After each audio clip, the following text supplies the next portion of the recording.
기업의 규모가 크면 클수록 유튜브 운영이 더 어려운 이유, 오늘 그거에 대해서 한번 말씀을 드리려고 합니다.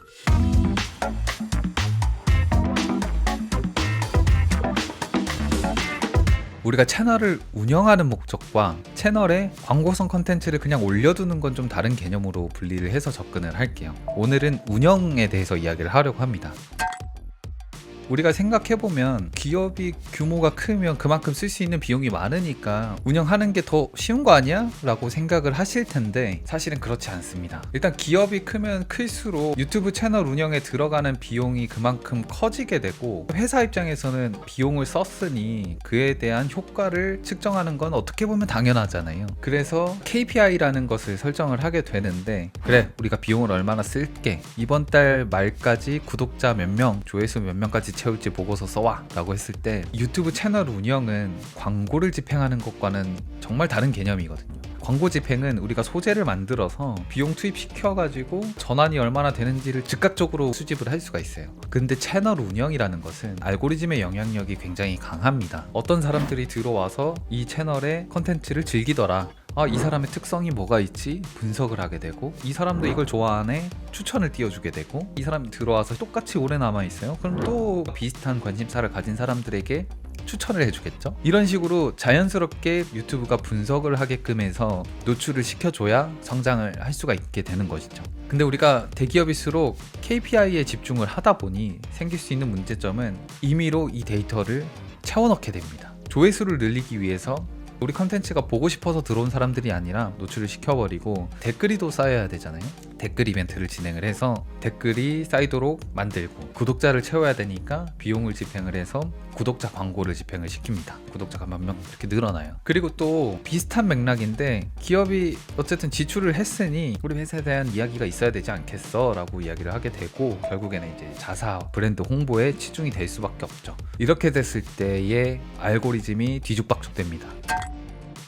근데 사실은 미팅을 가보면 마케팅 실무진 분들은 대부분 이것에 대해서 알고 있습니다. 그래서 굉장히 힘들어 하시는 경우들도 많아요. 내부 설득이 굉장히 어렵습니다. 이거 KPI 설정을 하는 게 뭐 타당하지 않다, 뭐 이렇게 자신있게 얘기를 해서 채널을 운영을 했는데 결과값이 그만큼 나오지 않았을 때 그 리스크를 감수할 수 있겠는가? 알고리즘이 잘 타지면 다행인데, 혹시 우리가 만든 그 컨텐츠가 소비자들에게 반응이 없어서 효과를 얻지 못하면 어떻게 뒷감당을 할 것인가, 뭐 이런 생각을 할 수밖에 없겠죠. 그래서 기업의 규모가 크면 클수록 좀 복잡하기 때문에 오히려 운영이 어렵습니다. 반면에 소규모 기업이거나 대표님하고 다이렉트로 소통을 하는 경우에는 이런 문제들이 쉽게 해결이 됩니다. 미팅을 진행을 해서 유튜브 채널을 운영하는 것에 있어서 설명을 드리면 대부분 납득을 하십니다. 어쨌든 결정자기 때문에 과감하게 투자를 해보겠어, 채널을 키워볼게 라고 하시는 분들이 있을 거고, 아니야, 우리는 채널 운영보다는 매출에 영향을 주실 수 있는 광고 컨텐츠를 만들어서 올릴래, 이렇게 판단이 바로바로 돼서 진행이 되는데, 기업이 크면 클수록 애매하게 뒤죽박죽 섞이는 경우들이 많이 있습니다.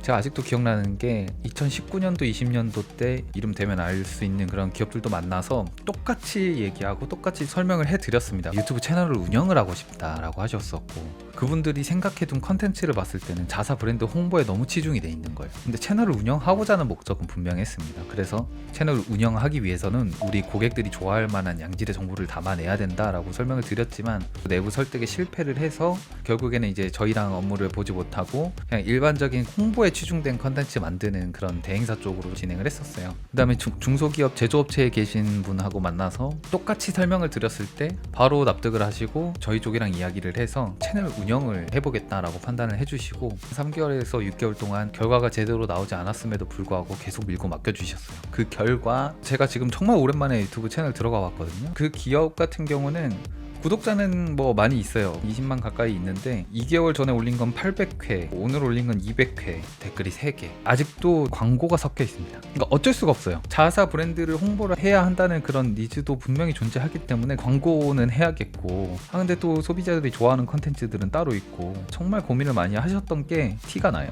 아마 굉장히 머리가 아프셨을 겁니다, 실무진 분들도. 반면에 이제 중소기업 대표님하고 만나서 직접 만든 컨텐츠는 저희가 정말 뭐 조작 안 하고 자연 바이럴 된 있는 영상들인데 구독자 63만 명이고 3일 전에 올린 거 21만 회, 조회수 300만 회부터 290만 회, 270만 회, 260만 회, 190만 회, 조회수가 어마어마합니다. 그리고 댓글 들어가 보면 뭐 몇백 개는 그냥 기본적으로 달려 있습니다. 지금 작은 중소기업에서 시작한 이 유튜브 채널이 63만 구독자를 확보하고 올리면 뭐 몇만회, 뭐 몇십만회, 몇백만회 나오는데 여기에 들어간 이 비용, 대기업에서는 1년치 비용을 거의 뭐 한 달 안에 쓰실 거예요. 운영 비용이 그렇게 높지가 않았습니다. 근데 이 기업은 어쨌든 내부 설득이 됐고 결국에는 이 채널이 이 중소기업이 성장하는 데 있어서 크게 기여를 하고 있죠.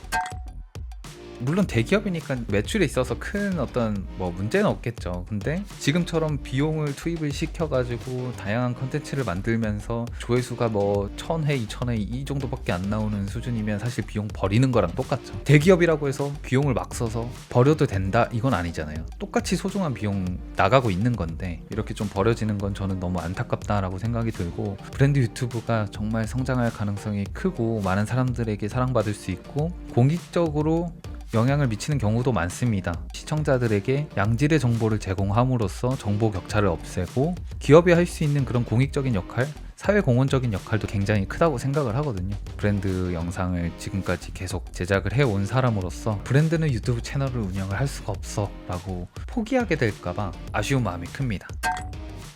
어쨌든 오늘은 대기업일수록 유튜브 채널 운영이 까다롭고 어려운 이유에 대해서 말씀드렸고, 물론 아닌 경우 있습니다. 분명히 제가 이게 무조건 모든 업체가 다 그렇다라는 건 아니고요. 적어도 제 경험에 의해서 다양한 규모의 관계자분들을 만나면서 얻어왔었던 그런 데이터이기 때문에 이런 좀 특징이 있다라는 거를 말씀드리고 싶었습니다. 오늘 전해드릴 이야기는 여기까지고요. 또 다음에 유익한 이야기로 찾아뵐 수 있도록 하겠습니다.